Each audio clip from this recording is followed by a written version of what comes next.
스타링크는 스타쉽에서 버전을 업데이트하게 될 거고, 버전 업데이트하는 것에서도 과연 우주 데이터 센터를 할 수 있는, 결국은 이거를 테슬라가 직접 생산해야 되는데, 특히 발열, 냉각할 수 있는 발열 장치를 아직까지는 해결하고 있지 못하지만 충분히 해결할 수 있다라는 나름대로의 신뢰들이 있기 때문에 저는 테라팹 자체가 허황되어 있지 않다라는 거고, 반도체 생산의 노하우는 그렇게 쉽게 누적되지 않는다도 저도 동의하기 때문에 이걸 쉽게 할 수 있었다라면 테슬라가 진작에 했을 거고, 너무나도 쉬운 일이라고 생각했을 텐데, 이 쉬운 일이 아니기 때문에 테슬라 정도 수준에서 시도해 볼 수 있는 일이 아닌가, 이렇게라도 생각을 하고 있습니다. 물론 실패할 수도 있다고 저는 생각하고 있어요.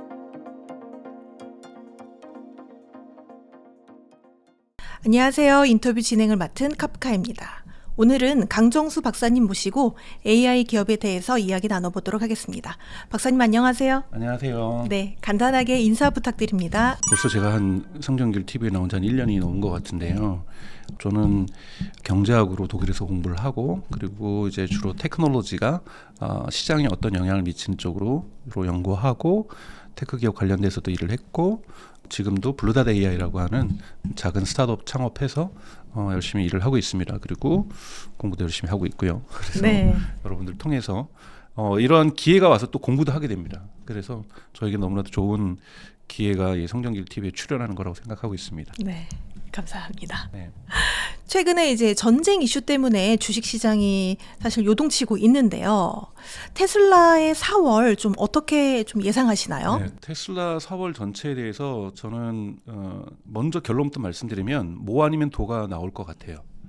그러니까 양쪽의 버블이 있었습니다. 하나는 테슬라에 대한 절대적인 신뢰, 또는 일론 머스크에 대한 신뢰를 통해서 테슬라가 본격적으로 AI 시대와 로보틱스 시대를 열어갈 것이다라는 기대감과 스토리들이 있었고, 여기에 대해서 테슬라를 긍정적으로 봤고, 또는 극단적으로는 그것은 존재하지 않는 일종의 사기와도 같다. 자율주행은 이루어지지 않는다. 옵티머스가 이루어지더라도 그것은 2030년대 이후일 것이다. 이러한 주장들이 있었는데, 이 주장들이 현실 속에서 충돌하면서 누가 옳은지를 판가름하는 것이 전 4월이 될 거라고 보고 있어요. 왜냐하면 여러분 아시는 것처럼, 물론 이제 3월 말쯤에 기대했었지만 네덜란드에서 FSD를 유럽에 허가하느냐 안 하느냐, 이 부분도 이제 4월로 연기된 상태고요. 가장 중요한 건 테슬라의 사이버캡이죠. 사이버캡이 지금 벌써 시운전과 테스트를 위한 최소한의 부분이 생산돼서 지금 미국에서 다양하게 소비자들에게도 포착이 되고 있는 상태고, 이제 4월부터는 매우 더디게 가겠지만 양산을 시작한다고 했었고요. 테슬라의 사이버캡은 여러분들 다양한 뉴스를 통해서 보셨겠지만, FSD 로봇택시가 안 된다라면 생산 자체가 필요 없는 거죠. 그래서 로보택시가 실패한다고 한다면 생산을 멈춰야 되는 거고, 사이버캡이 생산이 멈춰진다라고 한다면 테슬라 주가는 바닥으로 떨어질 수밖에 없을 거라고 저는 생각이 들어요. 하지만 사이버캡으로 로보캡이 점진적으로 확산되면서 생산의 속도가 존재하는 거니까요. 이러면서 로보캡 비즈니스가 현실적으로 우리 눈앞에 들어온다라면 테슬라는 본격적인 상승의 곡선을 약속했던 땅에 들어가게 되는 거고, 4월 달에 그것을 현실화시키지 못하고 심지어 다양한 규제라든지 다양한 이슈에 의해서 로보택시가 작동하지 않는다라면 사이버캡은 이걸 가지고 핸들과 브레이크 페달을 달아가지고 시중에 민간에게 판매하는 것 자체가 불가능한 자동차예요. 그렇기 때문에 이건 순수하게 로보택시를 위해서 만들어진 차이기 때문에 완전히 이것이 판가름되는 해의 시점이라고 볼 수가 있습니다. 그러나 이건 순수하게 테슬라만 봤을 때의 문제인 거고요. 지금 여러분 잘 아시는 것처럼 화두에 말씀하셨던 이란 전쟁의 검은 그림자가 지금 전 세계 경제를 뒤덮고 있다. 제가 정치적인 판단하지 않겠습니다. 이 전쟁이 옳고 그름에 대해서 근본적으로는 왜 하는지 저는 이유를 알 수가 없는 전쟁인데요. 여기에서 이제 여러분 계속 보시는 것처럼 단기간에 끝나야 될 거라고 생각하고 있는데, 이 방송이 아마 나갈 때쯤 되면은 아마 30일을 넘은 시점이 되겠죠. 전쟁이 시작한 지. 그리고 이것이 최후 통첩이 4월 8일이죠. 4월 그러니까 페르시안 시간으로. 그러니까 여러분 최후 통첩을 했다라는 거는 협상이 안 되고 있다라든지, 뭔가 현실적으로 트럼프가 원하고 있었던 바대로 안 되고 있으니 이거 안 지켜주면, 이때까지 너네 안 해주면 다 뽀개버릴 거야라는 정말 말도 안 되는 최후 통첩인 상황인 거잖아요. 그래서 이 부분이 미국의 협상력을 저는 높일 거라고 보지 않는 거고요. 어느 정도 이란에게 양보를 해줄 수 있을 건지도 지금 불투명한 상황인 거고, 그렇기 때문에 전쟁이 더 심화될 수 있다는 거고, 전쟁이 더 심화된다는 것은 주가가 더욱더 큰 조정을 또는 긴 조정을 맞게 될 가능성이 매우 높아지고 있다는 점이 있고요. 그다음에 이제 가장 중요한 건 AI가 지금 빠져 있다라면 과연 한국 주식시장이 이렇게 성장할 수 있었겠는가? AI가 없다라면 미국 주식시장이 이렇게 성장할 수 있었겠느냐라는 우리가 질문을 던질 수 있고 당연히 없습니다. 한국에서 SK 하이닉스하고 삼성전자를 빼놓고 코스닥을 상상할 수 없는 것처럼 미국에서 엔비디아와 그리고 알파벳과 마이크로소프트와 아마존과 이런 빅테크들 즉 AI 덕으로 더욱더 주가가 상승했던 이런 기업들을 빼놓고서 저희가 지금 미국 주식을 생각할 수가 없는 상황인 거잖아요. 그런데 여기에서 가장 중요한 인프라스트럭처로 하는 것이 지금 GPU 반도체라고 볼 수가 있고 이 반도체를 생산하는 데 있어서 가장 중요한 요소 중에 필요 요소 중에 하나가 헬리움이라는 게 있죠. 이 헬리움이라는 건 여러분 아시는 것처럼 천연가스를 생산할 때 나오는 거죠. LNG. 그리고 헬리움은 웨이퍼 작업을 할 때 반드시 필요한 또는 냉각 작업을 할 때 반도체 공장에서 반드시 필요한 즉 없어서는 대체재가 존재하지 않는 거예요. 물론 이것을 재활용하려는 기술들이 특히 TSMC나 삼성전자에는 많이 발전하고 있지만 지금 언론 보도에 나오고 있는 것들이 뭐냐면 삼성전자는 일주일, 그다음에 TSMC는 지금 2주일 버틸 수 있다는 거잖아요. 그리고 가장 중요한 것은 전 세계 헬리움의 30%를 생산하고 있는 카타르의 LNG 공장이 이란의 공격을 받고 폐쇄됐어요. 그럼 이거는 전쟁이 지금 당장 끝나더라도 회복하는 데 시간이 걸릴 거 아니에요. 헬리움 가격이 올라간다라는 거고 이것에 의해서 헬리움이라는 것을 받기 위해서 물론 뭐 LNG라는 것은 카타르만 생산하는 것이 아니기 때문에 중동 외의 지역인 USA라든지 러시아라든지 또는 노르웨이라든지 이런 지역으로 이 공급처를 다변화시킬 가능성은 물론 일부 지금 이미 다변화되어 있습니다. 삼성전자하고 TSMC 같은 경우에도 카타르에만 의존하는 건 아닌데 약 각각 30%씩 의존하고 있거든요. 이 30%를 대체한다는 건 정말 작지 않은 양이기 때문에 꽤나 많은 시간이 걸릴 가능성이 있기 때문에 반도체 시장에 단기적인 영향을 줄 수밖에 없다. 근데 만약에 전쟁이 정말 4월 말까지 저는 그리고 지상전으로 갈 거라고 생각하지는 않거든요. 근데 지상전으로까지 가는 최악의 순간으로 가게 된다라면 저는 이 왜곡은 주식시장에 대한 어떠한 큰 조정뿐만이 아니라 실질적인 생산에 대한 조정이 반도체 시장에 발생할 수밖에 없는 거고 이것은 우리가 생각할 수 있는 규모 이상의 주식시장에 대한 충격으로 올 수밖에 없다고 저는 보고 있습니다. 만약에 이러한 충격파가 주식시장에 온다든지 자산시장에 온다라고 한다면 뭐 아무리 테슬라가 로보택시를 갑자기 사이버캡을 모두가 로보택시로 전환해서 비즈니스를 하고 이걸로 떼돈을 벌기 시작해도 방어될 수 없는 주식시장의 흐름이 저는 형성될 가능성이 있기 때문에 4월달은 매우 조심해서 여러분들이 이 시장을 바라봐야 하는 시점이 아닌가로 저는 생각하고 있습니다. 최근 이제 테슬라에서 테라팹을 발표를 했잖아요. 네. 어떤 내용인가요? 우선 뭐 테라팹이라는 것은 테라, 기가 다음으로 이제 테라잖아요. 정말 막대한 규모로 반도체를 생산하겠다라는 거고요. 이건 1월 말에 있었던 2025년 4분기 어닝콜에서도 일론 머스크가 투자자의 질문에 답변했는데 그렇게 많이 생산하게 되면 외부에도 판매를 할 것이냐. 그래서 엔비디아하고 또는 SK 하이닉스하고 삼성전자하고 이렇게 경쟁 구도를 그리는 거냐 그랬더니 전혀 아니다라고 얘기를 했어요. 아마 원칙적으로 파는 것이 불가능한 건 아니지만 반도체 우리가 생산하는 정말 막대하게 생산해도 한 개도 외부에 판매하지 못할 거라고 일론 머스크가 얘기를 하거든요. 그것은 뭐냐면 자기 수요가 많다라는 거죠. 즉 테슬라라든지 스페이스X의 자기 수요가 어마어마하기 때문에 이 부분과 관련돼서 외부의 판매를 통해서 시장에서 엔비디아를 꺾겠다라는 계획이 아니라 본인들의 수요가 너무나도 큰데 공급 자체가 못 받쳐주니까 이번에도 테라팹을 발표할 때 삼성전자하고 TSMC라는 단어가 등장을 합니다. 우리는 삼성전자하고 TSMC하고 계속해서 신뢰관계를 유지하겠고 다만 문제는 뭐냐면 병목이 발생했다라는 거예요. 지금 반도체 시장에서 현재도 병목이죠, 여러분. 왜 병목이냐? 수요가 너무나도 큰데 공급이 못 쫓아오니까 가격이 상승하면서 사실 엔비디아하고 SK 하이닉스하고 삼성전자의 수익률이 높아진 거죠. 그런데 이것을 소비하는 기업들 입장에서는 지금 높은 수요와 적은 공급은 이게 불균형한 시장 관계를 얘기하는 거잖아요. 당연하게 이것을 낮춰주기를 원하는 거고 수요자들이 모두가 만족스럽지 않은 이것이 비싸다라는 측면도 있고 이것이 자신들이 원하는 물건들이 제때 안 들어온다라는 이런 불만들이 존재할 수밖에 없는 거기 때문에 이 부분을 해소해야 되는데 문제는 지금의 수요보다 일론 머스크의 주장대로 하면 앞으로의 수요가 더 폭발적으로 증가할 것이다. 그 증가하는 축에는 AI가 계속해서 확대되면서 트레이닝 쪽에도 많이 쓰여야 되지만 AI가 지금 인퍼런스 즉 AI를 소비하는 쪽에도 지금 반도체 칩이 더욱더 필요하게 된다는 것. 그다음에 이제 나오는 것이 엣지 컴퓨팅이라고 얘기할 수 있는 테슬라의 로보택시라든지 또는 테슬라의 전통cep에다가 FSD를 구현하기 위한 이런 AI4 그리고 이제 지금 AI4가 있는 거고 AI5 생산될 곧 AI5라든지 내년부터 생산될 AI6라든지 또는 이것이 나가서 AI7이라든지 이런 거에 나갈 때 이 수요가 더욱더 커진다라는 것. 그다음에 가장 중요한 건 옵티머스에도 이 추론칩이 쓰여야 된다라는 것. 이기 때문에 반도체 수요가 엄청나질 거라는 것.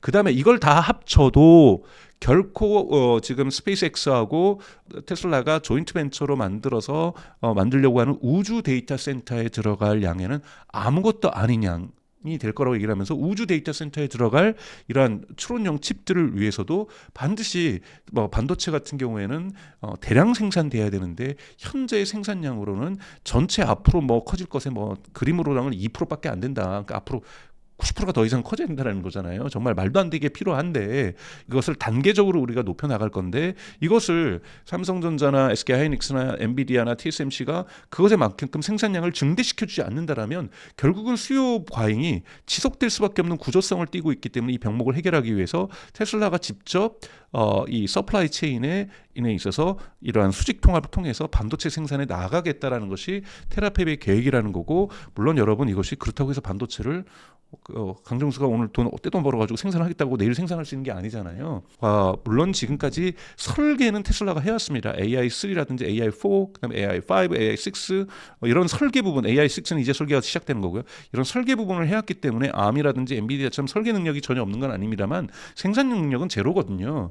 이제부터 이것을 올리려고 한다라면 매우 어려운 과정이 존재할 거고요.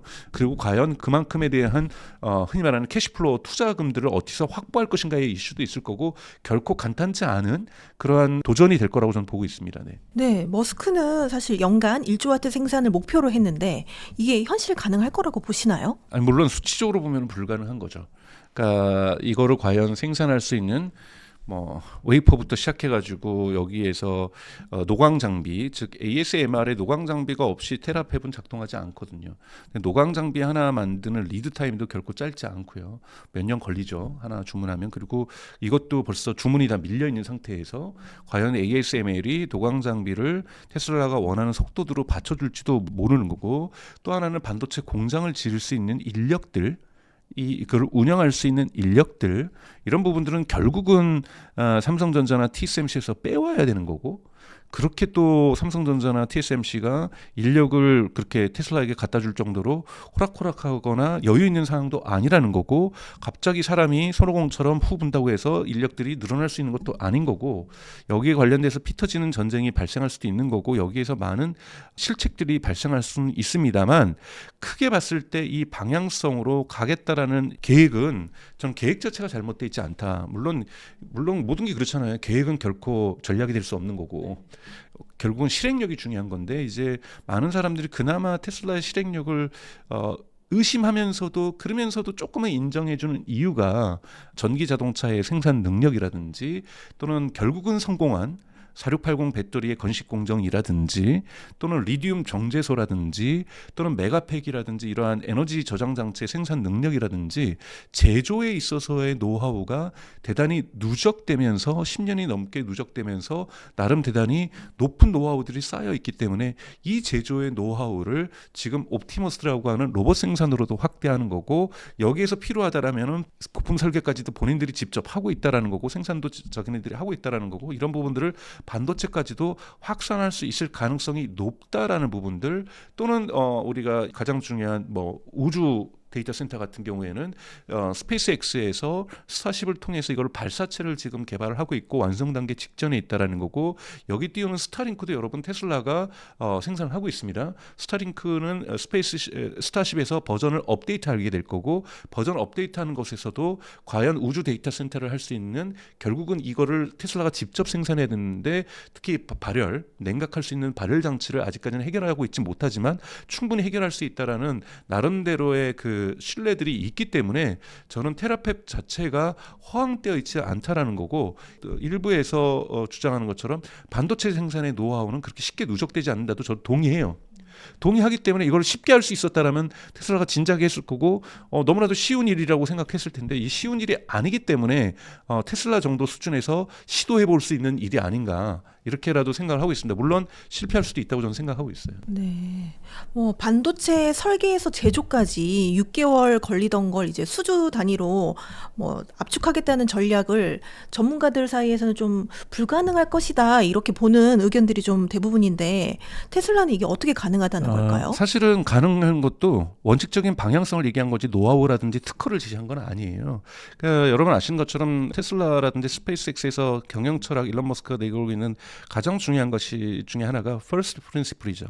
first principle은 뭐냐면 지금까지 우리가 예를 들면은 우주선을 저렴하게 자주 많이 띄우려면 좀 더 발사 비용이 저렴해야 되는데 어떻게 발사 비용을 저렴하게 할 수 있을까? 최대한 낮춰봤자 예를 들면 어느 정도 이상 못 낮춰. 그러면 왜 못 낮출까?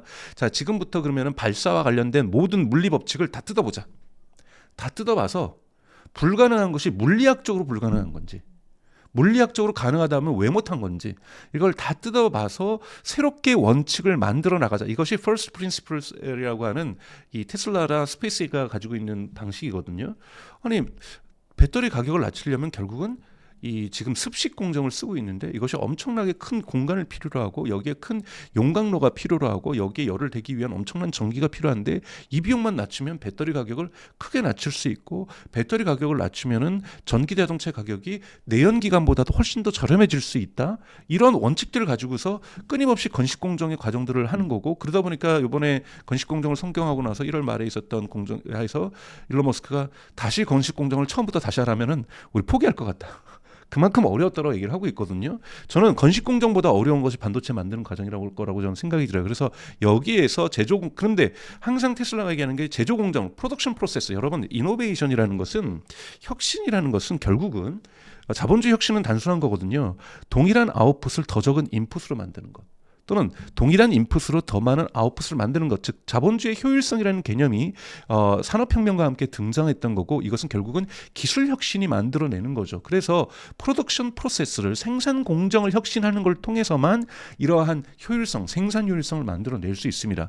그러면 동일한 반도체를 아까 말씀드렸던 그러한 1테라바이트 정도로 만들겠다고 하는 것 이것을 어떻게 또한 저렴하게 만들 수 있을 것인가의 문제인 거고 그렇다면 기존에 있었던 생산 공정을 프로덕션 프로세스를 혁신하여 새로운 프로덕션 프로세스를 만들 때만 이 비용 자체를 절감시킬 수 있고 효율성을 높일 수가 있는 거고 이러다 보면 결국은 이런 프로덕션 타임, 이 생산 시간이라는 거는 단축될 가능성이 매우 높습니다. 이번에 그것을 실현하는 것이 대표적으로 사이버 캡이죠. 지금까지 아무리 부분적으로 변형은 있었지만 1908년 헨리 포드가 모델 T를 만들 때 컨베이어 벨트를 처음으로 자동차 공장에 도입을 한 이후에 이 자동차 생산 방식은 중간에 모듈 방식이라든지 여러 가지 변형은 있었지만 컨베이어 벨트라는 리니어죠. 1차 함수적인 거죠. 1차 함수적인 즉 우리가 반도체로 치면 CPU죠. 하나가 된 다음에 다음 단계로 가고 다음 단계로 가는 이 순서에 의한 방식은 한 번도 변함이 없었다는 말이에요. 그런데 이번에 언박스드 프로세스라고 하는 것 대단히 어려운 표현을 씁니다만 사이버캡에서 6개인가 5개로 쪼개가지고 하잖아요. 이건 뭐냐면 병렬로 한다라는 거고 이건 GPU 하겠다라는 거예요.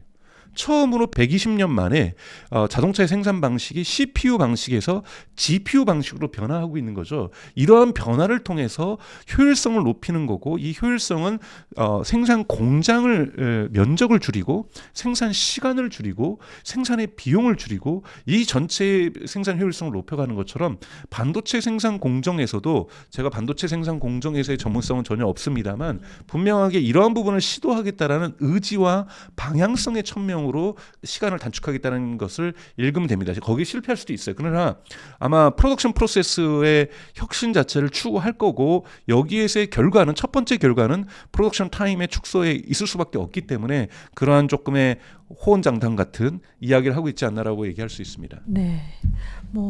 AI5와 AI6 칩이 공개가 됐습니다. 네. 이제 테슬라가 엔비디아의 고객사에서 이제 경쟁사로 완전히 전환되었다 이렇게 봐도 될까요? 그렇지 않습니다. 저는 앞으로도 마찬가지인데요. 뭐 브로드컴이 성장하고 구글이 자체 TPU 칩을 키우고 메타가 이번에 자체 칩을 설계를 시작하기로 했다. 뭐 이런 얘기가 나오더라도 이거는 공존하는 시장이지 엔비디아만 지배하던 시장에서 엔비디아가 주도하면서 나머지 부분들이 만들어지는 이런 시장이 될 거라고 보고 있거든요.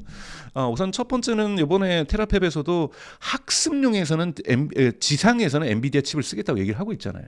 그래서 엔비디아 칩을 없이 테슬라가 만든 테라팹 온리 로 가겠다는 얘기는 전혀 아니다라는 것. 이번 테라팹에서 만드는 건 주로 NPU입니다. NPU 중심으로 가서 즉 응용하는 단계에서 이걸 쓰겠다라는 거고, 학습용 GPU에서는 엔비디아하고 협력은 반드시 테슬라 입장에서도 반드시 필요하고 그런 협력 관계는 이어갈 거라고 보고 있는 거고요. 그건 구글도 마찬가지고 메타도 마찬가지고 어디든지 마찬가지라고. 그러니까 즉 엔비디아의 GPU 없는 또는 엔비디아의 이제 앞으로 다음 차세대 칩이 될 수 있는 베라칩. 베라칩은 베라루빈 같은 경우에는 GPU 칩만이 중요한 것이 아니에요. 여기에는 그로크라고 하는 NPU 칩도 들어가고요. 그래서 하나의 AI 팩토리라고 지금 엔비디아가 이걸 규정을 하고 있는데요. 엔비디아 시장은 저는 앞으로도 계속해서 커질 수밖에 없다. 그리고 여러분 이번에 길게 얘기는 안 한다고 얘기했지만 엔비디아가 이번에 2026년 GTC에서 엔비디아도 우주 간다 그랬잖아요. 우주 데이터 센터 짓는다고 분명히 얘기를 했거든요. 즉 이거는 그러니까 이것이 뭐냐면 일론 머스크가 이야기했던 우주 데이터 센터가 허황된 것이 아니라는 것을 엔비디아도 입증한 거예요. 왜요? 병목이 있는 거죠. 두 가지 지금 AI 인프라스트럭처에서는 병목이 있는데 하나가 칩이라는 병목이 있는 거고, 그럼 칩을 대량 생산을 더 해줘야 된다는 거고, 두 번째 병목은 뭐냐면 이걸 생산할 수 있는 에너지의 문제라는 거잖아요. 이걸 운영할 수 있는 에너지도 문제라는 거고, 그러면 데이터 센터를 운영할 수 있는 이 에너지가 문제이기 때문에 결국은 이것은 우주로 갈 수밖에 없다는 것이 일론 머스크뿐만이 아니라 젠슨왕도 동일한 인식에 기반해 있다라고 하는 거죠. 그렇기 때문에 저는 앞으로 반도체 시장에서 쌍두 마차는 엔비디아하고 테슬라가 될 가능성이 있다. 테라팹이 될 가능성이 있다라고 보는 거고요. 생산에서 여기에서 SK하이닉스라든지 삼성전자도 밸류체인에서 없어서는 안 되는 중요한 밸류체인에 있을 거고, TSMC도 의미가 있을 거고요. 이번에 또 예를 들면은 엔비디아가 여러 가지를 발표하고 있죠. 뭐 알파 마요를 현대자동차하고도 같이 하겠다. 자율주행을 같이 하겠다. 뭐 로보틱스에 들어가는 거 100여 개의 로봇을 GTC에서 보여주면서 들어갈 수 있는 그 피지컬 AI도 엔비디아가 같이 하겠다. 이런 것도 보여주고 있지만 이번에 또 보여줬던 것이 이제 니모 클로라고 하는 것을 보여줬죠. 니모클로는 요즘 인기 있는 오픈클로를 갖다가 사실 엔비디아 개발한 게 아니에요. 오픈클로 위에다가 하나의 레이어를 더 씌운 거죠. 그래서 컴플라이언스나 즉 법률적이라든지 시큐리티 보안과 관련된 레이어를 올려서 기업에서 쉽게 쓸 수 있도록 오픈클로를 엔비디아 버전으로 만들어준 거고, 이걸 통해서 사실은 지금 엔스트로픽이라든지 오픈 AI를 공격하고 있는 지금 서비스를 내놓겠다라는 거거든요. 즉 로컬 단위에서 AI를 돌릴 수 있고 이거를 니모클로를 통해서 에이전트 서비스를 계속하게 되면서 기업의 자동화를 갖다가 앞당길 수 있는 것에도 지금 엔비디아가 들어가겠다라고 지금 천명을 하고 있는 거잖아요. 이건 뭐냐면 엔비디아도 계속해서 반도체 생산뿐만이 아니라, 그래서 이제 GTC 전날인가 젠슨왕이 이제 블로그를 썼어요. 직접 본인이 쓰지는 않았을 거라고 저는 확신합니다만 누가 썼느냐, 젠슨왕이라고 썼다 이렇게 적어놨는데 거기에서 이제 5개 층의 케이크를 보여주면서, 보통 이 케이크가 이제 여러 층으로 되어 있으니까 5개 레이어로 만들어진 이 케이크를 보여주면서 지금에 있었던 GPU와 이거 패키징을 넘어서 쿠다를 넘어서 여기에 알파 마요라든지 피지컬 AI라든지 니모 클로라든지 하면서 이런 이 소프트웨어 플랫폼까지 가져가겠다라는 명확한 이걸 밝히고 있잖아요. 이게 뭐냐면 버티컬 인티그레이션이라고 해서 수직적 통합을 하고 있는 거죠. 이 수직적 통합은 지금 테슬라랑 스페이스가 하려는 수직적 통합하고 매우 유사해요. 테슬라도 결국은 리튬 정제소부터 배터리, 그다음에 필요한 에너지의 메가팩부터 시작해서 여기에 필요한 반도체 설계, 이제 테라팹을 통해서 반도체를 생산하고 데이터 센터를 직접 운영하기에다가 우주에다 데이터 센터를 만들고 이걸 가지고 칩을 만들어서 자동차와 로봇에다가 꼽고 뭐 이걸 지금 다 하겠다라는 거잖아요. 이런 것들이 언제 나타나냐면 항상 산업의 전환기에는 수직 통합한 기업들이 이롭습니다. 2008년에 모델 T를 헨리 포드가 시작을 하고 나서 2015년부터 10년대에서 여러분 포드 웹사이트 들어가서 역사를 보시면 포드 자동차가요, 타이어도 만들었고요, 유리도 만들었고요, 샤시도 만들었고요. 다 만들었어요. 왜요? 그 당시 그거를 공급해 줄 데가 아무 데도 없었거든요. 그래서 포드 공장 안에 고무라는 원료를 받는 공간도 있었고요. 유리를 만들 수 있는 그 원자재를 받는 공간도 있었고요. 그 다음에 석탄을 받고요. 왜? 이 용광로를 떼어야 되니까요. 그 다음에 철강석을 받는 공간도 있었어요. 그래서 철을 생산하기 위해서 석탄이 엄청나게 들어갔고, 유리를 생산하기 위해서도 또 유리 원자재하고 석탄이 들어갔고, 고무를 생산해서 타이어도 만들었다라는 거예요. 그건 뭐냐면 산업 전환기에는 이런 수직 통합을 하게 되고, 이 수직 통합이 어느 정도 이루어져서 시장이 매스마켓으로 재편된 다음에 이 프로덕션의 깊이를 다시 낮추면서 이것을 아웃소싱하면서 전문 기업들로 다시 분화하는 과정들이 일어납니다. 그리고 이것이 또 산업의 전환기 때 다시 수직 통합이 되고, 지금 엔비디아하고 테슬라나 스페이스X가 가는 길이 여러분 거의 같아요. 그러니까 이 같다라는 건 뭐냐면 앞으로 AI 시대에서는 인프라스트럭처에서 어떻게 이 플랫폼까지 장악할 수 있을 것인가, 소프트웨어 플랫폼. 지금 구글도 보세요. 구글도 TPU까지 확장되면서 수직 통합을 하고 있는 거잖아요. 유튜브에서부터 지메일에서부터 검색에서부터 AI 모델과 반도체까지 이런 수직 통합을 하는 거고, 결국은 안 하던 메타마저도 우리가 반도체를 생산하겠다 쪽으로 가고 있는 거잖아요. 그래서 지금 전환기 시대에 이런 수직 통합에 가는 것은 하나의 방향성으로 옳은 방향성이고, 물론 계획이 좋다고 해서 다 되는 것은 아니고 결국은 이것을 실행할 수 있는 능력이 중요한 거고, 여기에는 엔비디아는 사실 설계 중심의 기업이었기 때문에 엔비디아 대비, 사실은 엔비디아는 소프트웨어 기업인 거죠. 하드웨어를 설계하는 소프트웨어 기업인 거고, 소프트웨어 파워가 더 큰 거고요. 테슬라 같은 경우에는 기가팩토리를 통해서 다양한 제조에 대한 노하우를 축적해 놓을 수 있었던 거고, 여기에서 로봇을 직접 생산해도 들어가는 거고, 자동차 생산과 반도체 생산과 에너지 저장 장치 생산에까지 직접적인 노하우가 있기 때문에 보다 유리한 입장에서 반도체 생산으로 자신들의 버티컬 인테그레이션, 수직 통합을 확장하려고 있는 모습이라고 우리가 해석할 수가 있습니다. 네. 그런데 이제 2026년 한 해에만 그 설비 투자에 200억 달러를 쏟아 부었거든요. 사실 투자자분들은 이런 현금 흐름을 걱정을 안 할 수가 없는데 이 부분은 어떻게 보세요? 문제가 있죠. 예를 들면 지금 테슬라에게는 현금 이름이 뭐 200억 달러는 충분히 될 수 있는 돈이 있어요. 문제는 그걸 다 테라페버에 되면 나머지는 어떻게 해요? 당연히 문제가 되는 거고, 물론 뭐 대출이 없는 기업은 없기 때문에 테슬라도 뭐 부채가 전혀 없는 건 아닙니다만, 부채가 그렇게 많지 않고 계속해서 부채가 꾸준히 줄어왔던 기업이라고 볼 수 있죠. 현대자동차나 토요타라든지 폭스바겐 부채가 엄청나게 많습니다. 그래서 이제 부채를 지면 된다라고 뿐만이 아니라, 이번에 이제 가장 재미있는 힌트가 뭐냐면 1월 말에 있었던 4분기 컨퍼런스 콜에서 대단히 그 CFO가 중요한 얘기를 해요. 지금 은행이라든지 각종 파이낸스 인스티튜트과 기관들하고 협상 중에 있다고 얘기를 하고 있어요. 뭘 협상하고 있냐면, 이 로보택시가 작동하게 될 경우에 이것의 현금 흐름, 캐시플로어와 이것의 디스카운티드, 그러니까 즉 앞으로 5년 뒤에 벌어들 돈까지 땡겨서 이 대출을 일으킬 수 있다라는 거예요. 이 대출 상품을 알아볼 수 있다는데, 이것이 왜 중요하냐면 요즘 여러분 소프트웨어 기업들, 애저 서비스하는 기업들이 지금 주가가 폭락하고 있잖아요. 여러 가지 이유에 폭락하는데, 구체적으로 폭락하는 이유는 예를 들면 세일즈포스라든지 이런 기업들이 지금 주가가 폭락하고 있는데요. 보통 여러분 이거는 심할 경우에는 10년치 벌 미래의 현금까지도 디스카운팅해서 지금의 가치다 집어여요. 왜냐하면 이런 기업들의 장점이 뭡니까? 대표적으로 여러분 쉽게 얘기하면은 넷플릭스죠. 넷플릭스도 그런데요. 넷플릭스로 매년 구독자를 내는 사람들이 전 세계에 뭐 몇억 명이 있어요.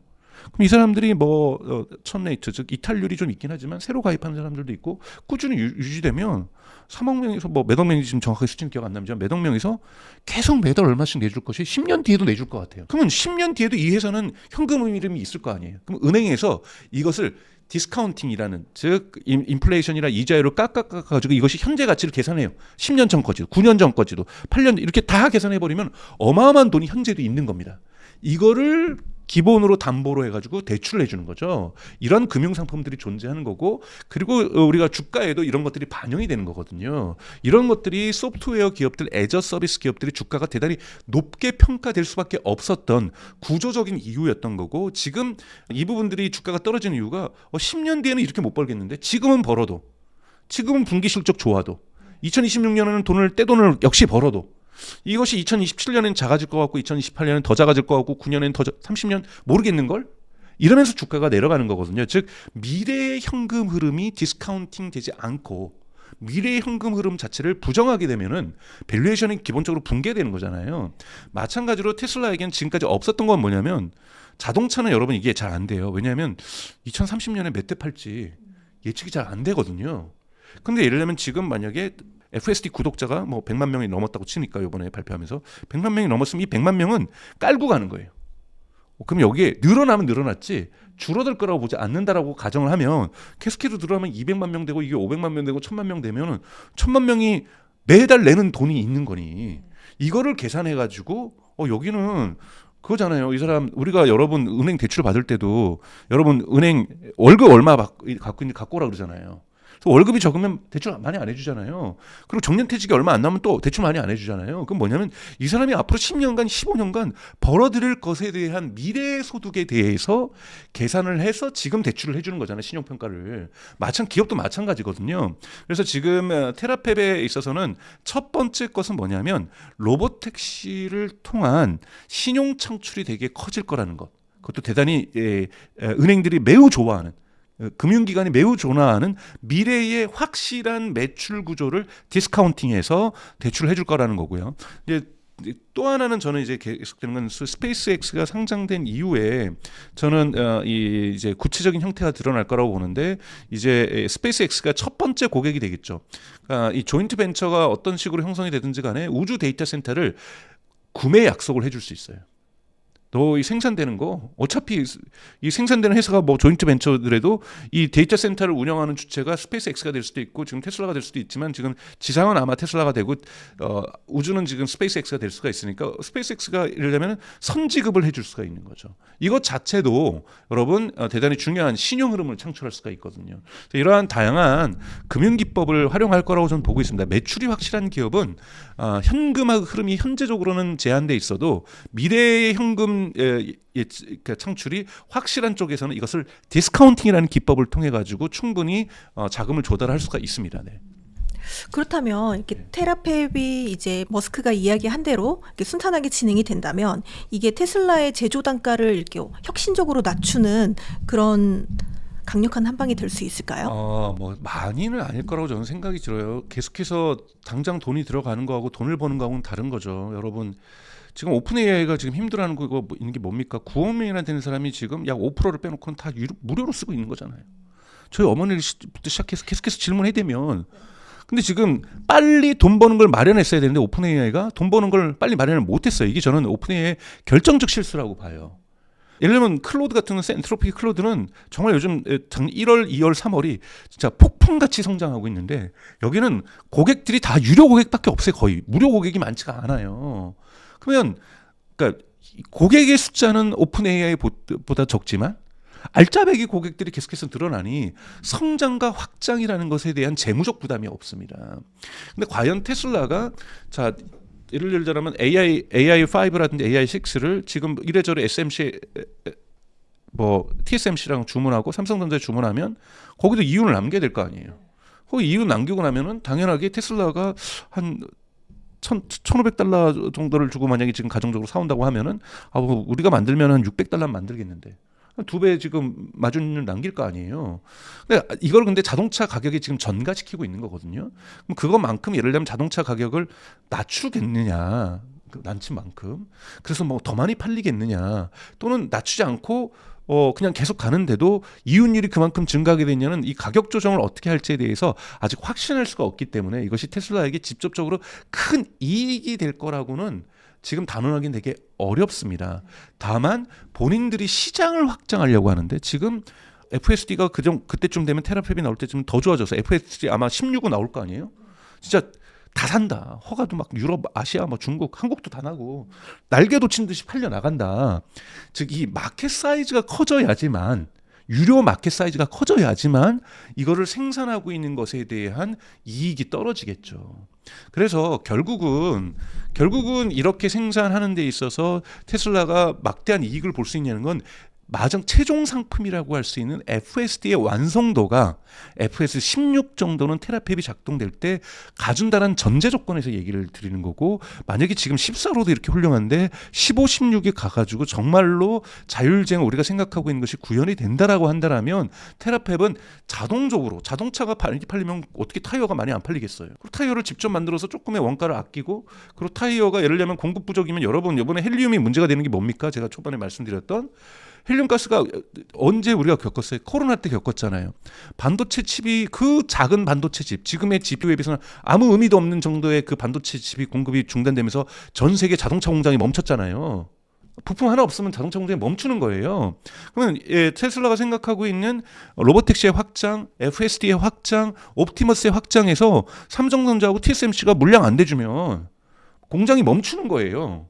이거를 그러니까 이게 병목이라는 거고, 이걸 극복하겠다는 게 자기 생산이라는 것은 테라펩 자체가 떼돈을 번다는 것이 아니라 궁극의 엔드 프로덕트라고 할 수 있는 옵티머스와 FSD 시장을 극단적으로 키우겠다라는 거고, 이것이 시장의 수요만큼 공급을 그대로 끌어올려 주겠다라는 거고, 여기에서의 병목을 해소할 수만 있다라면 결국은 이것이 기여하는 것은 옵티머스 시장의 확장, FSD 시장의 확장에 기여한다라는 거죠.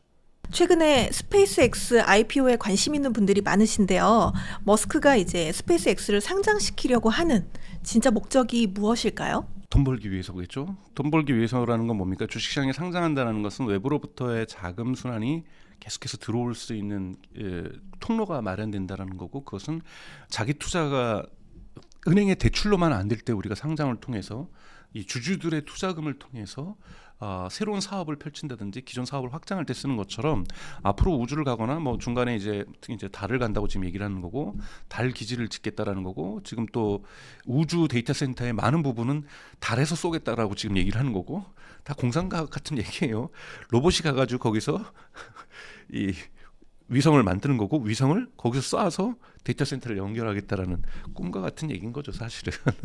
그러려면 돈이 얼마나 많이 필요하겠습니까? 많이 필요한 거고, 이거를 자본을 조달하기 위해서 기관 투자자와 개인 투자자의 돈을 끌어들이겠다는 차원에서 상장을 목표로 하는 거죠. 왜냐하면 자신들 먹고 사는 데는 문제 없거든요. 벌써 브레이크 이븐 포인트를 넘어섰다고 얘기를 하고 있잖아요.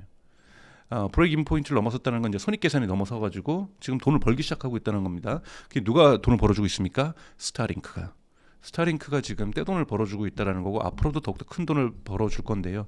스타링크 사업만을 위해서도 상장할 필요가 없죠. 그냥 계속 띄우면 되니까. 왜냐하면 이렇게 저렴하게 띄울 수 있는 데는 지금 없고, 겨우 지금 블루 오리진이 젬 베조스가 만들었던 것이 이제 재사용 가능한 로켓을 실험해서 통과했을 정도고, 지금 이렇게 스페이스X의 팔콘 9처럼 일주일에 2번씩 띄우지는 못하고 있는 거고, 그리고 중국 같은 경우에도 지금 띄우고는 있지만 정말 비싼 고비용으로 띄우고 있는 거고, 어차피 같은 시장은 아니니까요. 그래서 충분히 압도할 수 있는데 띄운다는 것은 좀 더 이 속도를 내겠다라는 거고, 즉 이 팔콘 9을 일주일에 2번 띄우는 것이 아니라 이제 스타쉽을 일주일에 2번 또는 더 많아서 일주일에 매일매일 하나씩 올리겠다라는 이러한 계획을 실현하기 위한 투자금을 마련하기 위해서 지금 상장을 한다라고 볼 수가 있습니다.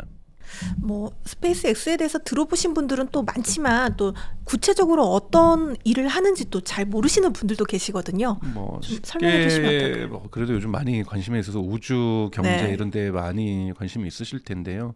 결국은 이제 지구에서 우리가 얻을 수 있는 자원, 특히 지구에서 화석연료에서 얻을 수 있는 자원으로 인류가 계속해서 문명이 발전하기에는 매우 제한적이다. 이번에 테라페 때도 그 얘기를 했죠. 일론 머스크가 태양이 줄 수 있는 에너지를 어떻게 10분 활용할 것인가.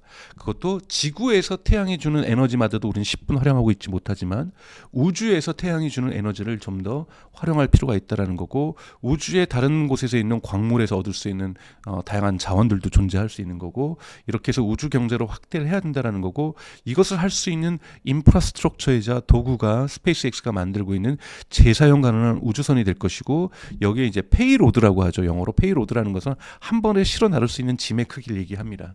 이 페이로드가 작으면 올릴 수 있는 기계가 작은 거잖아요, 여러분, 쉽게 얘기해서. 근데 이제 이 스타쉽으로 가게 되면 충분히 큰 기계들도 올릴 수가 있는 거고, 이걸 위해서 중간 지점으로 원래는 다른 자기가 이 관심을 흐트러뜨리는 화성으로 가는 목표를 방해하는, 정신을 분산시키는, 계획을 지연시키는 계획이라고 대단히 평가절하했었는데, 일론 머스크가 요즘 계획을 바꿨죠. 달로 갔다 가겠다. 달에 가야 비용을 더 절감할 수가 있기 때문이다 라고 얘기를 하면서, 뭐 여러 가지 지정학적으로 중국하고의 경쟁이 있었기 때문에 미국의 압력에, 정부의 압력이 당했다, 뭐 이런 얘기도 있지만 이건 뭐 루머니까요.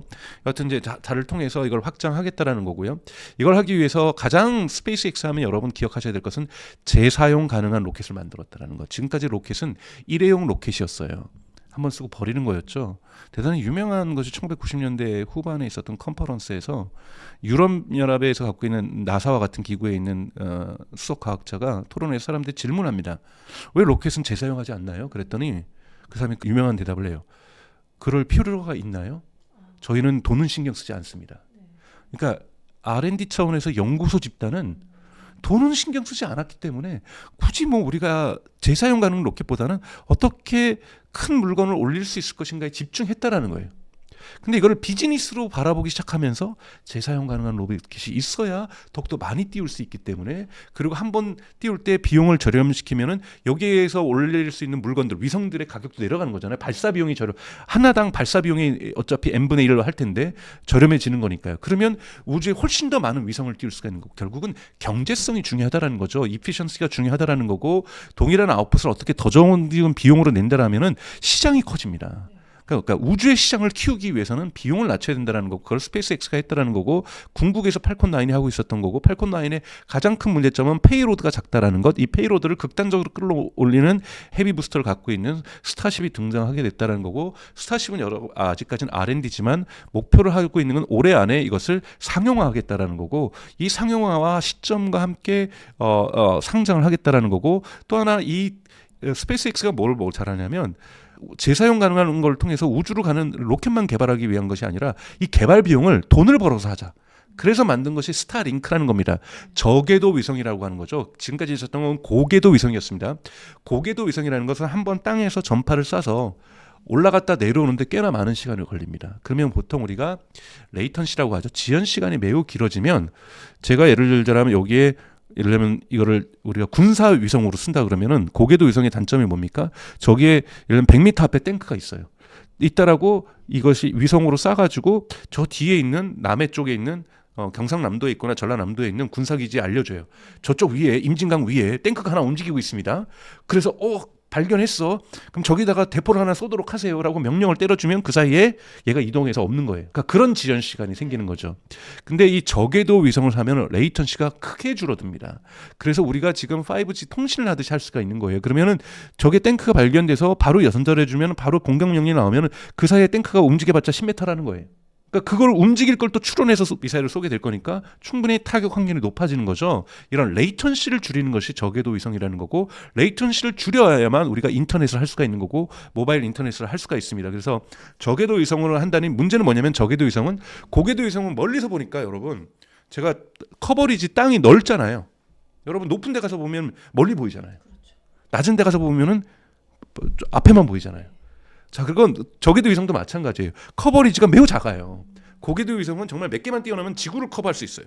정말 높은데 올라가면 지구가 다 보일 거 아니에요. 한 두세 개만 오면 지구의 전역을 다 커버할 수가 있겠죠.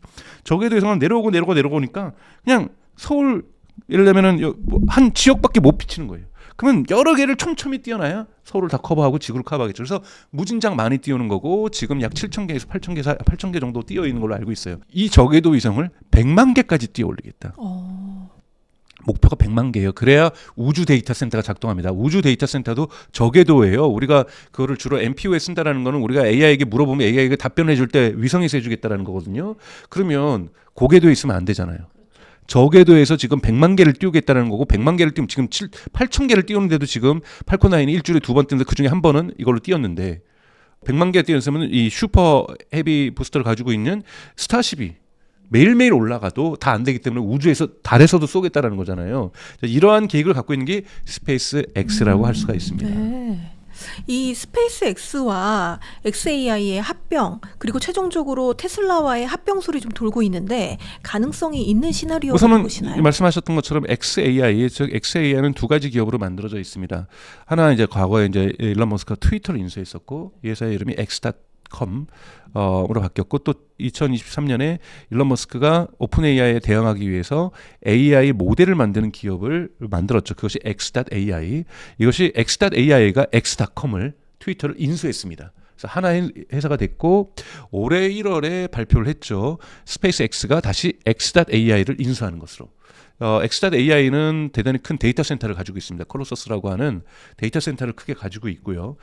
그래서 AI 기업이라고 볼 수가 있는 거고, 당연하게 테슬라하고의 어떤 합병은 비즈니스적 관점에서는 이거는 반드시 해야 되는 겁니다. 제가 아까 말씀드렸던 것처럼 일부에서 말씀드렸던 것처럼 vertical integration, 즉 산업의 전환계에서 수직 통합을 하는 것은 필연적이라고 말씀을 드렸던 거고 그래야만 원하는 산업을 빠른 속도로 대중시장으로 만들 수 있기 때문인 거죠. 그래서 이 반도체를 만드는 거에서부터 데이터 센터를 운영하고 이 데이터 센터를 운영하기 위해서 우주에서 이것을 띄울 수 있는 로켓을 가지고 있고 이것을 또 돈을 벌기 위해서 스타링크를 가지고 계속해서 통신을 통해서 인터넷을 통해서 돈을 벌고 여기에 들어갈 플랫폼의 서비스라고 할 수 있는 AI 서비스를 만들 수 있는 XAI라든지 X.com을 가지고 있는 건 대단히 중요하다고 볼 수가 있고 여기에서 연결돼서 옵티머스라든지 로보택시가 작동될 수 있는 것 다 모든 것이 수직 통합돼서 작동될 수 있다는 부분에서 하나의 회사로 가는 것은 맞습니다만 가장 여기에서 우려할 수 있는 것은 뭐 상장에서의 노하우 어떻게 테슬라를 뭐 스페이스X가 테슬라를 인수해야 되냐 합병해야 되냐 테슬라가 스페이스X를 갖다가 M&A 해야 되냐 뭐 여러 가지 뭐 논쟁들이 있습니다만 더 중요한 거는 정부의 허가죠. 여기에서 정부의 허가는 미국 정부의 허가만이 아니라 유럽 정부의 허가도 있어야 됩니다. 유럽연합에. 그러니까 각국에 있는 정부들이 이거를 허가해줘야 돼요. 근데 여러분 입장에서야 테슬라 주주들 입장에서야 합병하는 것이 좋죠.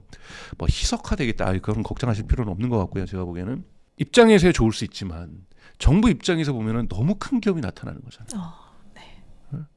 리튬 정제소도 한다 그러더니 반도체도 만들고 배터리도 만드는 애들이 자동차도 만들고 로봇도 만들더니 거기 들어가는 칩도 만든다 그러고 그다음에 그걸 타기 위한 우주에다 데이터 센터도 만든다 그러고 거기다 위성까지 만들고 달나라까지 가고 달나라에서 광물도 막 운반하고 달나라 공장도 막 로봇으로 돌리고 이런 기업이 하나의 기업이라는 것을 미국 정부가 또는 유럽연합이 허가를 해줄 수 있을까요? 이것이 이제 첫 번째 컨선이고요. 그러니까 우려 사항이고요. 그건 전 잘 모르겠어요. 법적으로 어떻게 이거를 해야 될지는 전 정말 모르겠어요. 그래서 첫 번째, 두 번째는 유동성이죠. 이게 뭐냐면 자본시장의 유동성인데요. 지금 다들 걱정하는 것이 올해 상장 목표로 하고 있는 기업이 스페이스X잖아요. 상장하면서 뭐 1조 달러가 넘어버리잖아요. 말이 1조 달러지 여러분. 그다음에 지금 두 번째 상장을 목표로 하는 게 오픈 AI가 있고 지금 서로 먼저 상장하려고 하는 것이 오픈 AI하고 엔스로픽이에요. 엔스로픽도 아마 1조 달러 갈 거예요. 오픈 AI는 당연히 1조 달러 넘을 겁니다. 그럼 1조 달러 넘는 기업이 3개가 지금 올해 안에 상장되면 아무리 자본시장에 돈이 넘쳐나도 이 돈을 다 댈 수 있을까요? 즉 사람들이 걱정하는 거죠. 스페이스X 사기 위해서 테슬라 주식 팔아야 되는 거 아니에요? 그럼 테슬라의 매도 물량이 그렇게 많을 텐데 아니 스페이스X 살려면 코인 다 팔아야 되는 거 아니에요? 아니 오픈 AI나 엔스트로픽 주식 살려면 이더리움은 싹 다 팔아야 될 것 같은데요? 나 엔비디아 팔아야 될 것 같은데요. 알파벳 팔아야 될 것 같은데요. 즉 이 주식을 원래 있었던 여러분들이 현금을 가지고 올 게 아니라 기존에 있는 주식 SK하이닉스나 삼성전자를 팔아야 스페이스X 살 수 있고 엔스로픽이나 오픈AI 살 수 있을 정도로 큰 기업이 나온다라는 거죠. 그리고 미래 전망도 되게 밝은. 자, 이랬을 때 과연 자본시장의 유동성이 이 정도로 넘쳐나지가 않는다라면 반드시 아까 말했던 어떤 걸 팔아야 한다라면 그 팔아야 될 대상들의 주가는 떨어질 수 있을 것이라는 우려감. 이러한 부분에서 아마 테슬라 주주들은 테슬라를 갈아탈 거다. 이번에 뭐 일론 머스크가 발표했다 확정된 건 아니에요. 뭐 테슬라 주주들은 스페이스X 주주를 스페이스X에 상장했을 경우에 좀 더 쉽게 기본적으로 더 몇 개 살 수 있다. 뭐 이런 거를 결정해주면 저도 좋겠어요. 저기도 좋겠는데 저 살 돈 없거든요. 그럼 저 고민이죠. 저부터도. 그렇죠. 테슬라 팔고 사? 뭘까? 이게 왜 고민한? 제가 예를 들면 그냥 단순 가정을 할게요. 테슬라 주식이 100개 있다고 치죠. 그럼 스페이스X 주주를 100개 살 수가 있어요. 그럼 얘가 뭐 흔히 말하는 동전 주식이라서 5달러씩 하면 제가 그냥 한 달 가난하게 살더라도 네. 스페이스X 주주 사죠. 근데 테슬라보다 더 비싸네. 더 비싼 걸 갖다가 나보러 100개 사래요 또. 겨우 돈 모아가지고 100개 샀는데 테슬라 지금까지 막 노력해가지고 몇 년 걸려서 언제 또 사요 그거를. 그렇죠. 그렇다고 해서 앞으로 6개월 줄 테니까 뭐 할부하세요 이것도 아닐 거 아니에요. 이런 부분이 있기 때문에 유동성 문제가 대단히 심각해질 수가 있기 때문에 다른 주가가 내려갈 수 있는 가능성은 충분히 있다. 이렇게 말씀 좀 드리고 싶습니다. 네. 현재 지금 기술로 우주 데이터 센터가 실제 구현이 가능한가요? 데이터 센터를 구현함에 있어서 저는 기술적으로 불가능하다고 보진 않아요. 그러니까 우주로 가는 이유 중에 하나가 가장 중요한 것은 그러니까 두 가지예요. 하나는 태양광을 언제든지 쉽게 얻을 수 있다. 태양열을. 에너지 비용이 거의 제로로 수렴한다. 이 부분 대단히 중요한 거죠. 특히 여러분 학습할 때도 에너지가 많이 필요하지만 이것을 운영할 때, 즉 인퍼런스라고 하는 여러분들이 질문하고 답변할 때 에너지가 많이 들기 때문에 이 부분도 되고요. 두 번째는 인허가 문제예요. 우리가 리드 타임이라고 얘기를 하는데 지금 이렇게까지 더욱더 많은 데이터 센터가 필요한 거를 지구 땅에다 쳐서 예를 들면은 경상남도하고 전라남도는 다 데이터 센터가 들어와야 돼. 싹 다. 농경지 다 없애고. 이 정책으로 가능할까요, 여러분? 불가능하죠. 불가능해요. 네. 그러니까 그리고 거기다가 다 핵발전소를 짓겠다. SMR 안전하듯이다면서요. 저 동의해요. 저 핵발전소 저 동의하는 사람이거든요. 직자라는 거예요. 잠실 야구장 빼고 오래됐으니까 저 외부에다 지어주고 경기도에다가 거기다가 SMR 집어넣고 용산 기지에 무슨 국제 금융센터예요. SMR 기지 짓고 목동 야구장 죄송하지만 저쪽 저 지역 발전을 위해서 경기도로 보내고 거기다가 SMR 지면 되잖아요. 네. 이 정책으로 가능할까요? 불가능하죠. 불가능해요. 거기 있는 지역 주민들은 바로 그냥 다 반대하죠. 다 반대하고 데모하고 아파트값 집폭락한다. 우리 애들 초등학교 옆에서 지금 원자력 발전소를 짓겠다는 얘기냐. 소송할 거 아니에요. 근데 그거를 왜 전남이나 경남에서는 동의할 거라 보세요? 인구가 적다고? 미국도 지금 마찬가지잖아요. 버니 샌더스 같은 경우에는 데이터 센터 금지시키자는 법안 발의하겠다 그러는 거잖아요. 이런 것들 때문에 우주로 가면 아무도 반대 안 하니 우주로 가겠다라는 거예요. 에너지 문제, 우주인데 가장 기술적 문제는 냉각의 문제가 있습니다. 뭐 우주가 마이너스 270도, 뭐 200m다 해가지고 바로 얼어버리니까 열도 안 날 거라고 생각하시지만 여러분 다 아시는 것처럼 우주는 진공 상태예요. 진공 상태는 열이 전도되지 않습니다. 그래서 이 뭐 바람을 불어서라든지 물로라든지 이렇게 냉각을 시킬 수가 없어요. 그래서 가장 중요한 것은 이 라디에이터를 되게 크게 만드는 발열이라고 하죠. 그러니까 우리가 여러분 운동을 하고 나시면 이게 적외선 카메라를 찍어보면 사람의 물건이 육체가 더욱더 빨개져 있어요. 그리고 훨씬 더 이러면 이런 표현 써서 죄송합니다만 대단히 남성적인 표현. 우통 까고 앉아 있으면 빨리 열이 식거든요. 즉 표면이 넓으면 넓을수록, 즉 공기하고 마주치는 표면이 넓으면 넓을수록 여기 자체에서 열을 발산시킵니다. 이 효과를 이제 방열이라고 얘기를 하는 거고, 이걸 할 수 있는 도구를 갖다가 라지에이터라고 얘기하는데, 그러면 방열판을 엄청 크게 지어야 돼요. 그래서 보통 이제 앞면은 태양광을 받고 뒷면은 발열할 수 있는 라지에이터를 그 정도 크기의 데이터 센터를 만들려면 대단히 크게 지어야 되는데, 그러다 보면 뭐 먼지 날라와서 부닥쳐서 깨질 수도 있고 고장도 잦을 수 있고 여러 가지 기술적 문제가 있을 겁니다만 전 충분히 가능한 시나리오라고 보고 있어요. 그래서 이 방열, 즉 라지에이터 부분을 대형으로 질 수만 있다라면 우주 데이터 센터는 뭐 발사 비용을 얘기하시는데, 발사 비용은 우선은 스타쉽을 통해서 발사 비용을 더 한 번 낮출 수 있다라는 부분, 그리고 상대적으로 지구에서 만드는 데이터 센터는 더 비싸질 거예요. 이 에너지 부분도 제한이 되는 거고요. 중국같이 풍부한 에너지원을 갖고 있지 않은 곳이라든지 중국같이 사막이 넘쳐나서 지금 내몽고에다가 때려짓고 있는 거잖아요. 어차피 아무도 안 사는 지역이니까. 근데 우리는 한국 같은 경우에는 전남 전북에 다 저기 경상도에 다 저여되는 이건 불가능한 거라는 거예요. 미국도 지금 저항이 엄청나게 커지고 있고요. 그러니까 뭐 이 사막만 있는 나라에서는 질 수 있겠지만 또 이 실용적으로 가까운 곳에서 데이터 센터를 지어야 되기 때문에 되게 어려울 거라고 좀 보고 있는 거고요. 그래서 이러한 여러 가지 제약 속에서는 우주에서의 데이터 센터의 가격 경쟁력은 좀 충분히 있을 거라고 보고 있습니다. 네. 젠슨 황은 엔비디아의 시대는 이제 시작이다라고 이야기를 하지만 또 머스크는 우주로 이제 가면 판이 바뀔 거다 이런 이야기를 하고 있습니다. 누구의 말이 더 설득력이 있다고 보세요? 젠슨 황도 이제 우주로 가겠다고 얘기를 했잖아요. 네. 젠슨 황도 이번 GTC 행사에서 우리도 우주 데이터 센터 짓는다. 이건 필연적으로 갈 수밖에 없다는 거. 왜 여러분 젠슨 황이 올해 CES 2016 1월달 행사에서 Inference First Economics라는 단어를 썼어요. Inference First Economics. 인퍼런스가 가장 중요한 경제로 우리는 진입하고 있다. 인퍼런스라는 건 뭐냐면 AI 소비예요.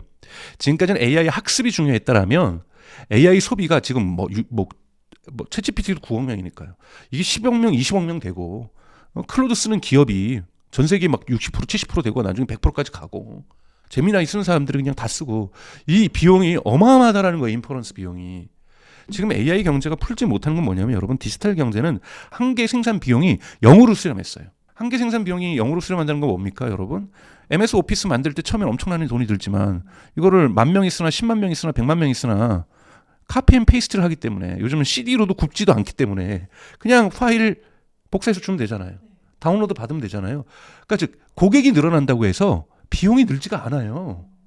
이것이 소프트웨어 기업, 디지털 기업들의 떼돈을 버는 이유거든요. 한계 생산 비용이 계속해서 줄어들게 되면 계속해서 평균 비용이 생산 비용이 내려갑니다. 하지만 가격은 정해져 있다 보니 정말 이 폭이 점점 커져서 다 수익이 되는 거잖아요. 그런데 AI는 고객이 늘어나면 늘어날수록 한계 생산 비용이 줄지를 않아요. 계속해서 토큰, 예를 들면 요즘 인퍼런스 비용 줘서 베라 루빈 같은 경우에는 토큰 비용이 10분의 1로 줄어들 수 있다라는 거예요. 그러면은 이제 드디어 해결된 거 아닐까요? 아니에요, 여러분. 베라 루빈은 토큰 하나의 비용이 블랙엘 대비 10분의 1로 줄어들었지만 우리가 기존에 있어서 지금 모델을 예를 들면은 챗GPT로 볼까요? 챗GPT 4.5 대비 챗GPT 5.4는 하나의 답변할 때 토큰의 양이 10배 이상 뛰었어요. 즉 AI 모델이 좋아질수록 한 번에 인퍼런스에 쓰는 토큰의 양이 증가하고 있다는 거예요. 그러면 우리가 계속 질문할 때마다 비용은 증가하는 거잖아요. 이 부분에 대한 코스트 컨트롤이 성공하지 못하면은 AI 경제는 꽃을 필 수가 없는 상황에 있다라는 거예요. 그러면 더욱더 극단적으로 인퍼런스 비용도 낮춰줘야 돼요. 그러면 결국은 우주로 갈 수밖에 없다라는 거예요. 그래서 엔비디아도 우주로 가겠다라는 거고 이 규모의 경제를 만들겠다. 이제 여러분 AI의 시대는 이제 시작된 거예요. 전기의 시대랑 전 동일하다고 봐요. 지금 전기 쓰는 가구가 전 세계에서 그렇게 많지가 않아요. 그러면 전 세계 모두가 전기 쓰실 거 아니에요. 전기 쓰는 양도 달라져요. 여러분 한국의 70년대 1인당 가구가 쓰는 전기량하고 지금 2026년 1인당 하우스홀드당 쓰는 전기량이 100배는 많았어요. 옛날에 냉장고 없었어요. 전기 들어와도 백열등 몇 개, 그 다음에 형광등 몇 개 밝혔어요. 전기 쓰죠. 요즘 여러분 도시가스도 없대고 인덕션 쓰시잖아요. 전기예요. 맞습니다. 에어컨 안 쓰세요? 에어컨 진짜 계속 쓰시잖아요. 여러분 미국인은 히터도 이제는 전기로 바뀌고 있어요. 그러니까 다 전기로 바뀌는 거예요. 전 전기로 바뀌는 게 맞다고 봐요. 언젠가 한국도 여러분 저희 도시가스 저기가 아니라 전기로 난방도 바뀔 거예요. 그래서 냉난방, 그다음에 음식 조리 모든 것이 전기로 가는 시대로 갈 겁니다. 전기를 얼마나 더 쓰겠어요. 그러니까 그것처럼 AI도 이제 겨우 질문할 때 AI 쓰는 것에서 이제 오픈 클로 나오면서 내가 질문하지 않아도 지들이 그냥 저의 과제에 대해서 처리해 주는 시대로 이제야 들어간 거예요. 오픈 클로도 아직까지는 가야 될 길이 대단히 멀어요. AI 전기처럼 우리 집에서 기술이 좋아지면 좋아질수록 제번스 역설처럼 더 많이 쓸 겁니다. 더 많이 쓸 거기 때문에 앞으로 인퍼런스의 양들은 어마어마하다는 거고 이것 때문에 테슬라도 테라팹을 만들겠다는 거잖아요. 로봇도 만들어야죠. 로봇도 곳곳에 있어야죠. 여러분들 로봇들 언젠가는 죽기 전에는 그래도 로봇 한 명씩은 사셔야 될 거 아니에요. 네. 뭐 임대를 하시던. 그러니까 얼마나 많은 AI가 필요하겠어요. 그러니까 이러한 시대의 흐름을 보실 필요가 있다고 말씀을 드리고 싶습니다. 네. 최근에 이제 미국 국방부가 팔란티어의 AI를 이제 핵심 체계로 가져간다고 이야기를 했는데 투자자 입장에서 이 부분은 좀 어떻게 받아들이면 좋을까요? 우선 AI 국방이라는 이슈는 이란 전쟁을 통해서 여러분들에게 많이 이제 관심 영역으로 들어오셨을 겁니다. 네, 사실은 2024년 2월호에 영국 타임즈가 표지로 The First AI War라고 해서 첫 번째 AI 전쟁이라고 하면서 우크라이나 전쟁을 조명을 했었고요. 사실 우크라이나 전쟁을 통해서 팔란티어 기업도 폭발적으로 성장을 해서 비포 애프터라는 말이 있을 정도로 즉 그 이전의 팔란티어하고 우크라이나 전쟁 이후의 팔란티어는 질적으로 다르다라고 할 정도로 팔란티어가 성장을 하게 됩니다.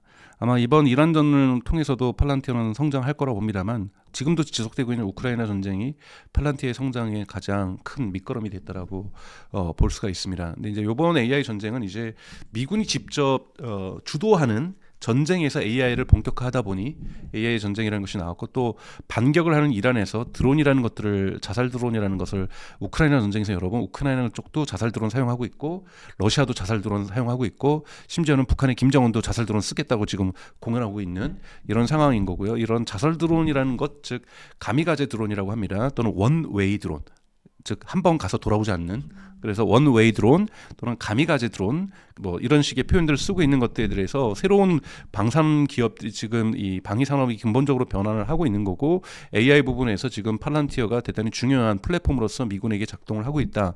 이런 부분에서 이거는 뭐 이미 있어 왔던 일이고 이것이 본격적으로 이번에 베네수엘라에 있는 대통령을 체포해 오는 데서도 잡아오는 데서도 팔란티어가 작동됐었고 이 팔란티어 그 위에 최종적으로 목표에 대한 확률을 지점을 정하는 데는 또 엔트로픽의 클로드가 쓰였던 거죠.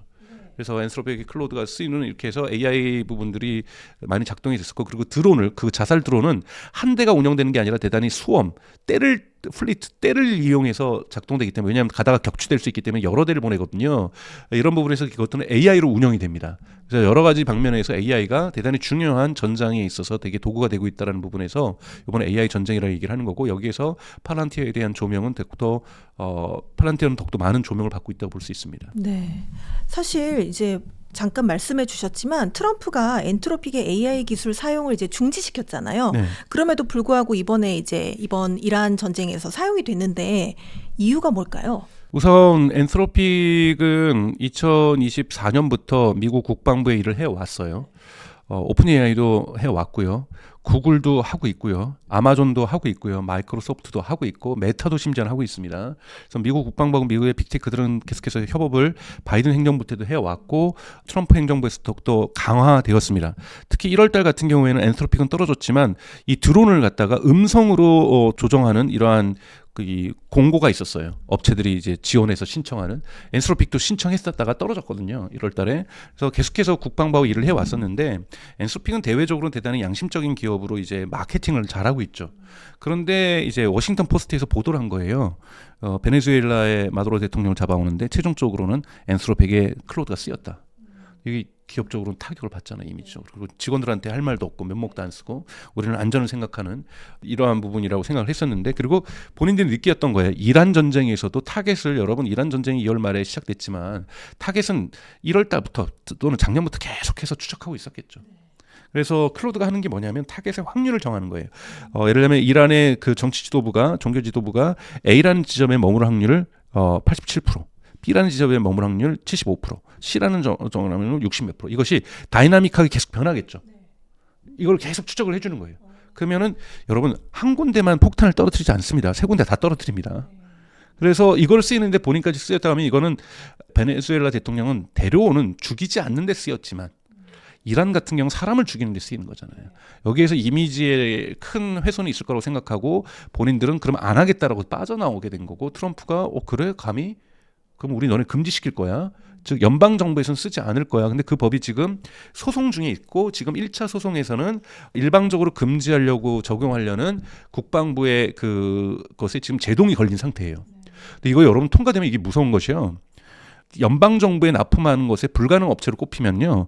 그 엔트로픽이 연방정부의 국방부 비롯하여 모든 연방정부에 납품을 못하는 거에 금지되는 것이 아니라 그걸 넘어서서 연방정부에 하나라도 납품하는 다른 기업도 엔트로픽을 도와줘서는 안 돼요. 그러면 구글도 도와주면 안 되고요. 아마존도 도와주면 안 되고요. 그러니까 도와준다는 게 아니라 같이 비즈니스 하면 안 되고요.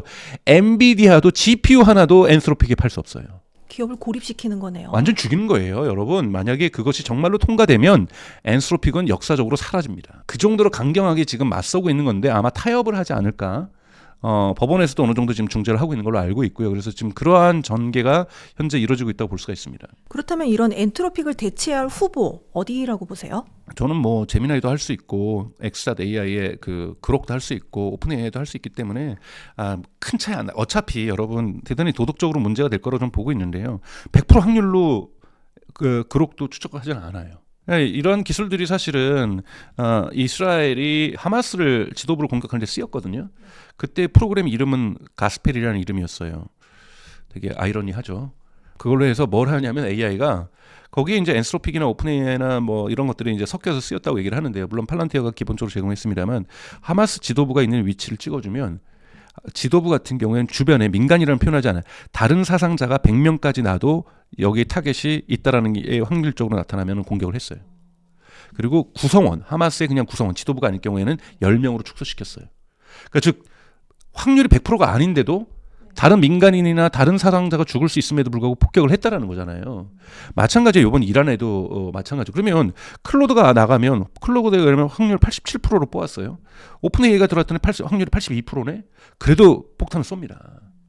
그래서 대체할 수 있는 것은 충분하기 때문에 다만 확률을 좀 더 높여질 수 있으니까 그런 정확도가 좀 더 좋다 보니 클로드를 썼을 뿐이라는 거기 때문에 클로드 외에 대체제가 없는 것은 아니라고 볼 수 있습니다. 네. 그래서 그런지 좀 윤리적인 이슈가 지금 되고 있는데요.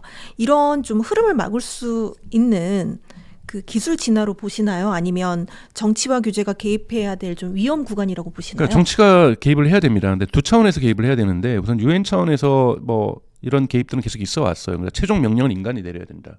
지금도 그런 레졸루션은 있습니다. 유엔 합의안이 그러니까 최종 명령은 인간이 내려야 된다. 근데 지금 사실 최종 명령은 인간이 내려요. 그러니까 지금 뭘 하는 거냐면 여러분 AI가 팔란티어나 이런 AI 기업들은 뭐냐면 과거에는 약 미군에는 2,000명 정도가 정보 분석관이 있었다 그래요. 이번 이란 전쟁인 20명 쓰였대요. 그러니까 자동한 거예요. 그러니까 음파 탐지에서 소나 쪽에 올라오는 정보, 위성 정보, 그다음에 뭐 CIA 개인 정보들 또는 전화 감청한 정보들 이런 것들이 다 자동화돼서 이 팔란티어가 하는 것이 이러한 정보를 갖다가 데이터를 갖다가 의미를 해석해서 정보를 분석하는 거죠. 그리고 여기에다가 AI 플랫폼 위에 AIP라는 것에 올라와서 엔트로픽이 클로드가 올라와서 그래서 목표가 어디에 거주할 확률을 뽑아내는 건 엔트로픽이 하는 거예요. 자, 이런 부분으로 되는 거고 최종 명령은 누가 내려요? 별이나 트럼프가 내렸겠죠.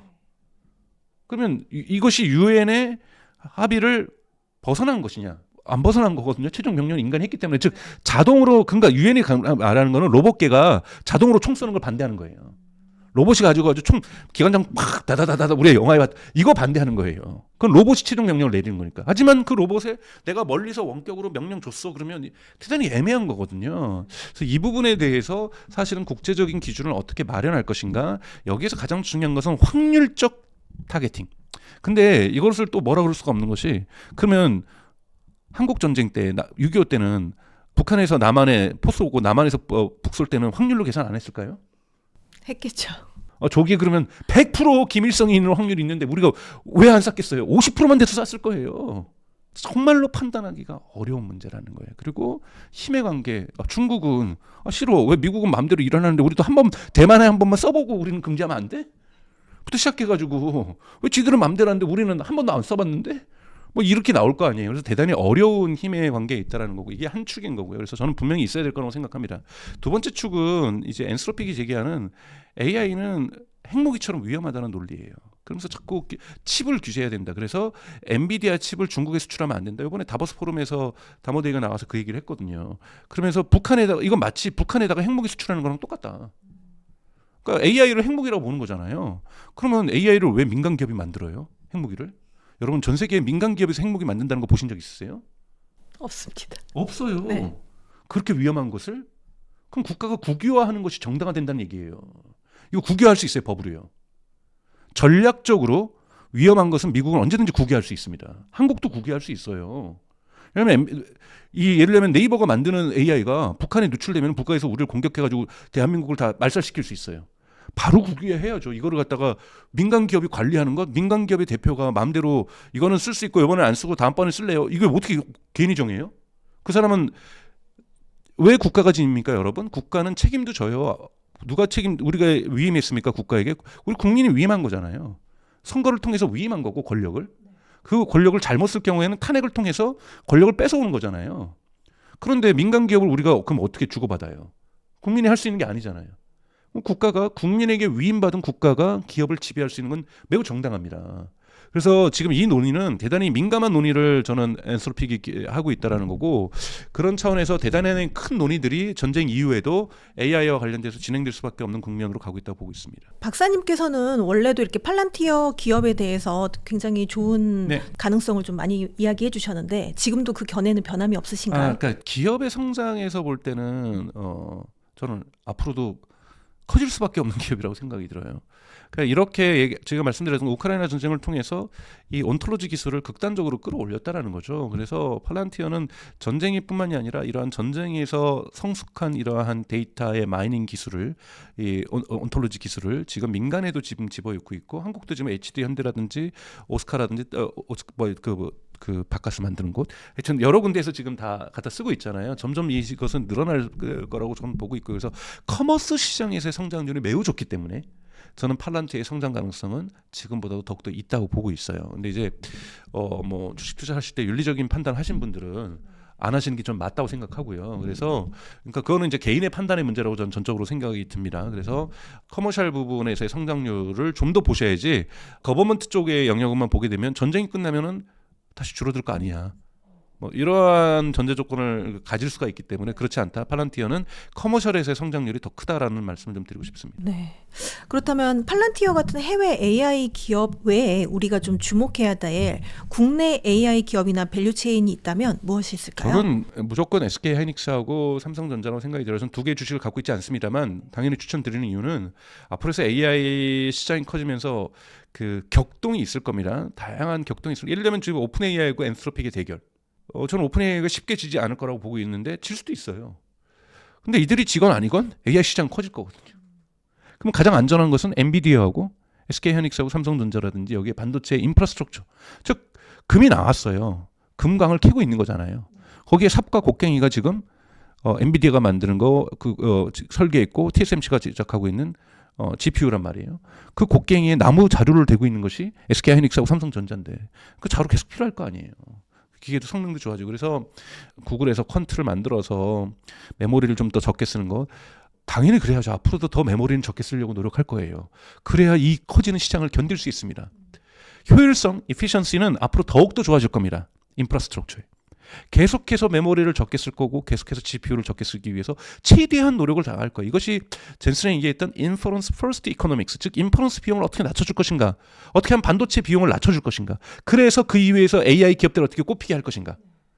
AI 기업이 돈을 벌어야 인프라스트럭처를 갖다 쓸 거 아니에요. 지금은 돈 번 게 아니라 남한테 투자한 것, 즉 남한테 빌린 돈으로 지금 기자재 갖다 쓰고 있는 거잖아요. 본인들이 돈 벌면 이 빌린 돈도 갚을 거고 더 갖다 쓸 거 아니에요. 그러기 위해서는 더 가격이 저렴해져야 됩니다.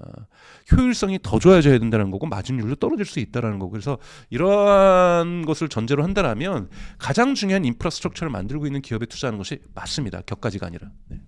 뭐 끊이지 않고 제기되는 것 중에 하나가 좀 AI 버블입니다. 뭐 올해 미국 빅테크 이제 기업들이 좀 성적이 좋지 않았거든요. 지금과 같은 시기가 오히려 좀 기회가 될 수 있을까요? 아니면 조금 더 좀 조심해야 되는 시기일까요? 어떻게 판단하는가에 따라 다른데, 지금 AI 버블이면 버블이 맞죠. 근데 버블이 안 터지면 되는 거잖아요. 메타버스 버블 터졌는데도 별로 우리 충격 안 받았잖아요.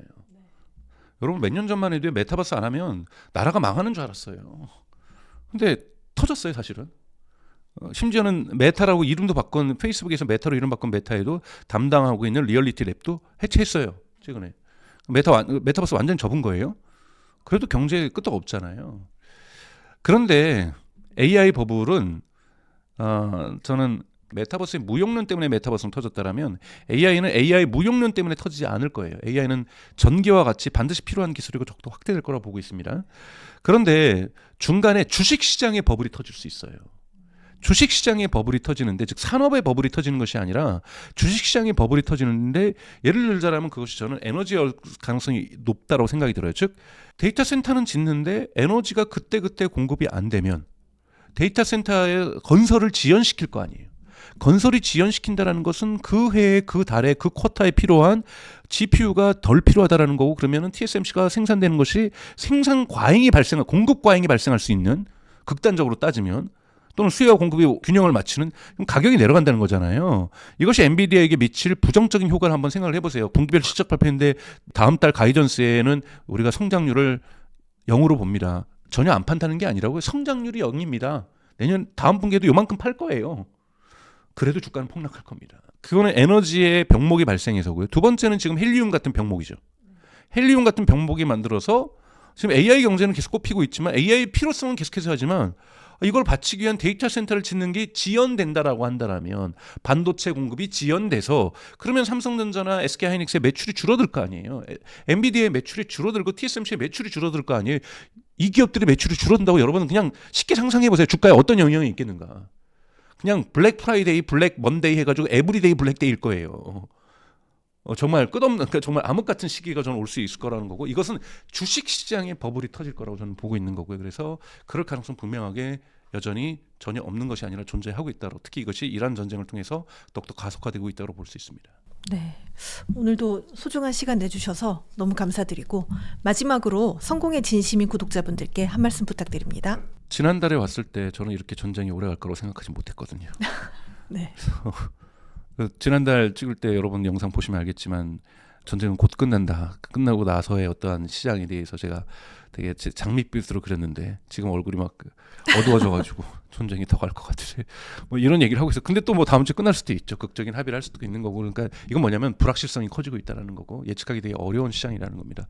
불확실성과 예측이 커지게 되면 wall of worries, 그러니까 근심의 이 벽이 계속해서 높아집니다.